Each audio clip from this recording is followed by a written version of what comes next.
Nous sommes donc une entreprise citoyenne dans notre mission et c'est dans cet élan de citoyenneté et face au développement du Covid-19 que nous venons pour une seconde fois vous apporter notre contribution au comité de gestion régional de gestion des épidémies.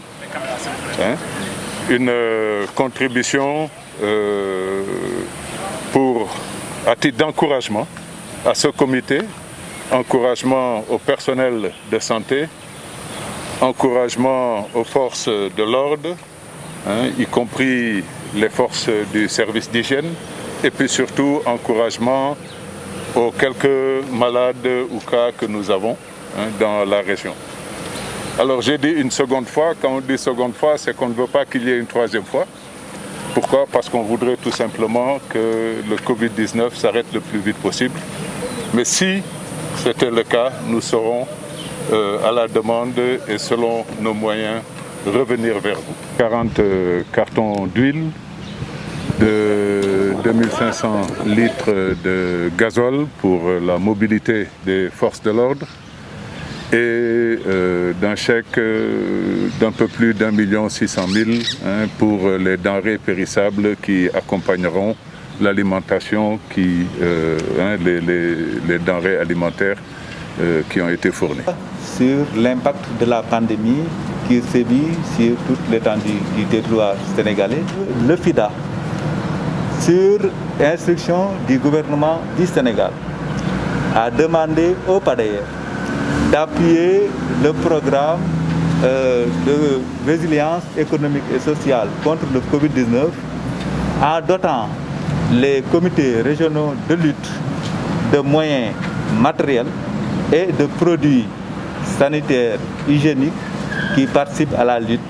Ceci d'une valeur de 19 millions de francs CFA destinés aux 4 régions d'intervention du PADER, à savoir Tambacounda, Kolda, Kédougou et Matam.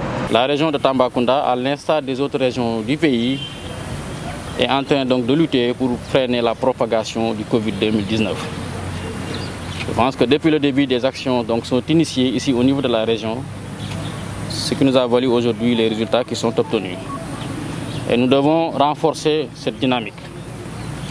Pour pouvoir renforcer cette dynamique, nous avons effectivement besoin de l'appui des bonnes volontés, des structures étatiques et non étatiques qui officient au niveau de la région de Tambacounda. Vous venez aujourd'hui sacrifier à cette tradition et nous vous en disons merci. Je voudrais également dire un mot par rapport à l'utilisation de ces produits, de cet appui qui vient donc d'être enregistré au niveau de la gouvernance de Tambacounda. Monsieur le gouverneur a l'habitude de dire qu'il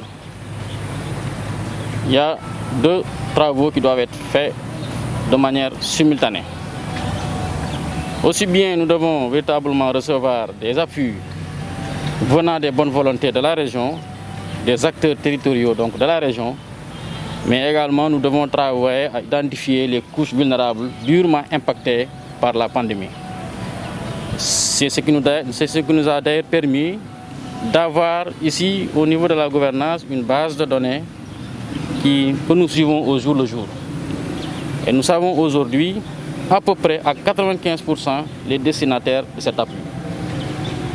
Alors je voudrais donc vous dire, monsieur le directeur général, que cet appui-là sera utilisé à bon escient. La situation telle qu'elle se présente aujourd'hui au niveau de la région nous oblige un peu à faire en tout cas des appuis au niveau de ces couches vulnérables-là, qui sont identifiées, comme je l'ai dit tout à l'heure, et qui seront, Inch'Allah, appuyées au fur et à mesure. Au nom du comité régional de gestion des épidémies, et au nom donc de son président, monsieur le gouverneur, monsieur Oumar Mamadou Badé, vous dire un grand merci.